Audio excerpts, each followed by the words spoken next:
Assalamualaikum warahmatullahi wabarakatuh. Perkenalkan, kami dari kelompok Wisata Kuliner Bandung yang beranggotakan Belva Abdal Hidayat dengan NIM 2415-24035, saya sendiri Muhammad Fahri Widodo dengan NIM 2415-24053, dan Muhammad Zain Arido dengan NIM 2415-24056. Pada kesempatan kali ini, kami akan mempresentasikan tugas besar mata kuliah Matematika Diskrit Lanjut dengan topik Sistem Inferensi Kebijakan Wisata Kuliner Bandung. Analisis kausalitas dan validitas argumen menggunakan logika first order logic. Baik, isu utama yang kami angkat adalah sulitnya mengunjungi banyak tempat kuliner dalam satu hari secara efisien. Berdasarkan analisis Fishbone yang sudah kami lakukan, kami memetakan 4 akar masalah utama, yaitu yang pertama, environment atau lingkungan. Popularitas lokasi menyebabkan antrean yang tak terduga dan juga cuaca yang buruk, contohnya.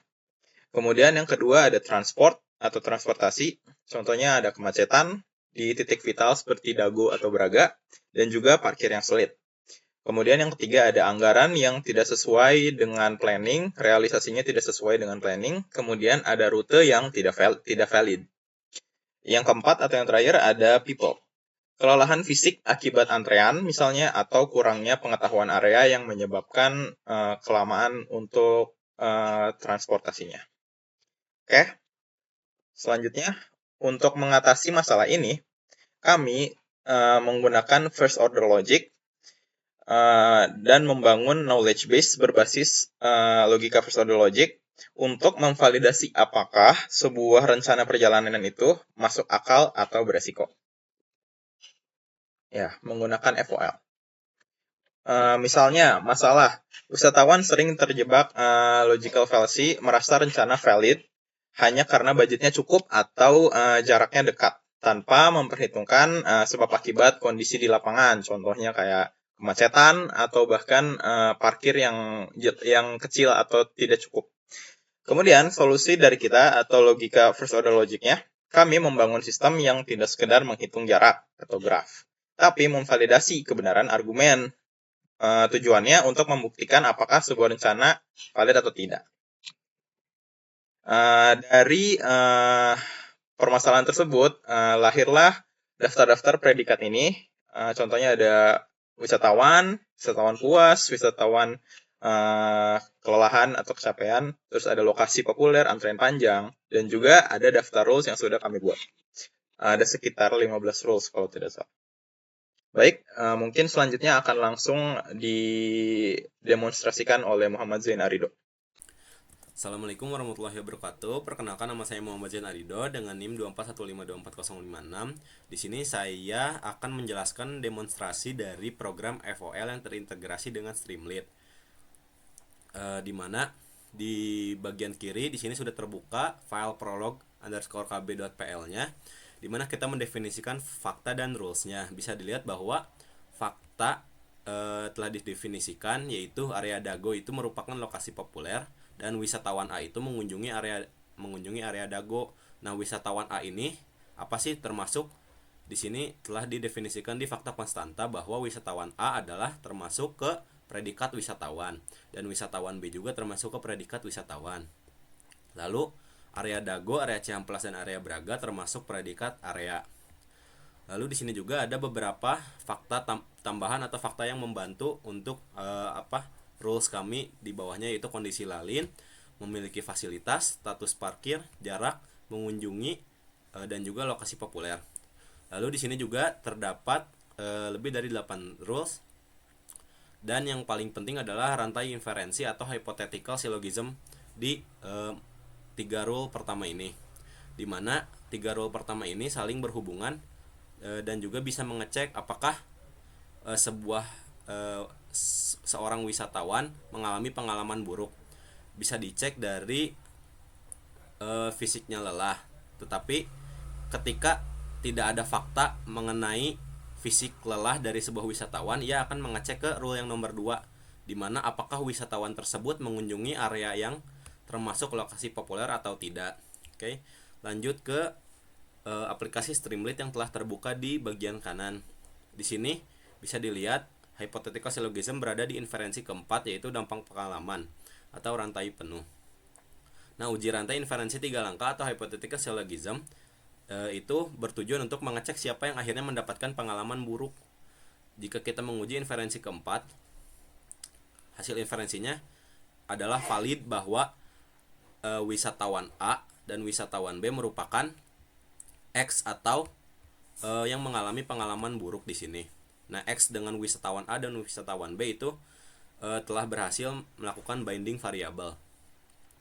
Lalu untuk membuktikannya kita bisa uji query custom, di mana kita lihat area mana saja yang termasuk lokasi sulit atau lokasi populer.